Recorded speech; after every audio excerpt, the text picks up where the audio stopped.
यह जो अभी मैंने बताया कि भस्म धारण करना, रुद्राक्ष पहनना, भगवान नाम लेना, इससे भगवान शिव की प्राप्ति होती है, भगवान का पूजन करने से। और क्या होता है इससे 3 प्रकार के तापों का नाश होता है। संसार में किसी भी व्यक्ति को यदि कोई कष्ट है तो वह 3 प्रकार के तापों के कारण है। उसको कहते हैं आदि दैविक ताप, आदि भौतिक ताप और आध्यात्मिक ताप, जिसको हिंदी में दैहिक, दैविक और भौतिक ताप कहते हैं। आध्यात्मिक ताप को ही आदि दैहिक ताप कहते हैं। शरीर में होने वाली पीड़ाएं, हमारे कर्मों के प्रभाव से शरीर में 2 प्रकार की पीड़ा होती है। एक को कहते हैं आदि और दूसरे को कहते हैं व्याधि।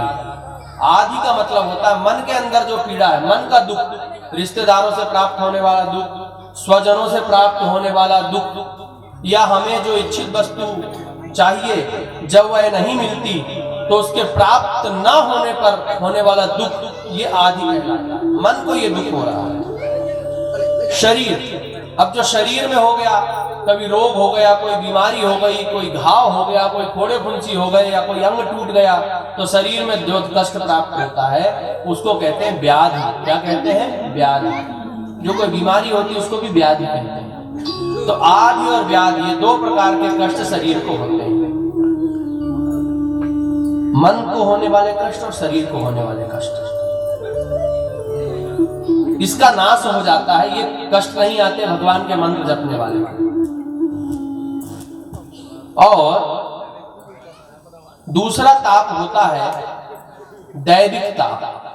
दैविक यानी देवताओं के द्वारा दिया हुआ कष्ट, जैसे बाढ़ आ जाना, अकाल पड़ जाना, आंधी तूफान से घरों का ढह जाना, या फिर अन्य देवताओं के द्वारा मचाए हुए उत्पात, उनको कहते हैं दैविक ताप। उनसे जो हमें कष्ट, आप जैसे समझ लीजिए किसी भी व्यक्ति ने खेती बो रखी, खेती हो गई बड़ी और ओले पड़ गए, जैसे बर्फ गिर जाते हैं ना, तो वो उससे जो कष्ट प्राप्त होता है वो दैविक ताप में ही गिना जाएगा, क्योंकि वो देवताओं के द्वारा दिया हुआ कष्ट है। इसी के प्रकार से यदि कभी किसी को आंधी तूफान बाढ़ आदि से जो कष्ट प्राप्त होते हैं वो सब दैविक ताप कहलाते हैं। तो जो व्यक्ति, अभी जो मैंने 3 वस्तुएं बताई, भस्म धारण, रुद्राक्ष धारण और भगवान नाम का जप, अर्थात भगवान के मंत्र का जप, इसको करने वाले को दैविक ताप की प्राप्ति नहीं होती, दैविक ताप का नाश हो जाता है। और इसके बाद आता है भौतिक ताप, आदि भौतिक। भौतिक ताप का अर्थ होता है किसी भी जीव जंतु से या भूत प्रेत आत्माओं द्वारा जो कष्ट प्रदान किया जाता है, जैसे कोई शेर से, चीते से, बिल्ली से, कुत्ते से, इनसे किसी से भी कोई कष्ट प्राप्त हो, उसको हम लोग भौतिक ताप कहते हैं। किसी भी हिंसक जंतु द्वारा प्राप्त होने वाला कष्ट, वह भौतिक ताप कहलाता है। ये 3 प्रकार के ही कष्ट होते हैं।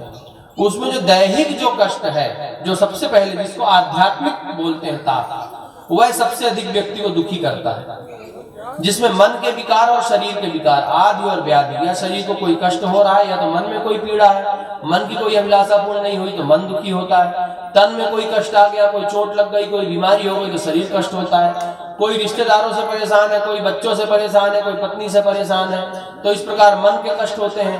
मन को प्राप्त होने वाला कष्ट आदि और शरीर को प्राप्त होने वाला कष्ट व्याधि कहलाता है। ये 2 प्रकार के जो ताप है वो आध्यात्मिक या दैहिक ताप कहे जाते हैं।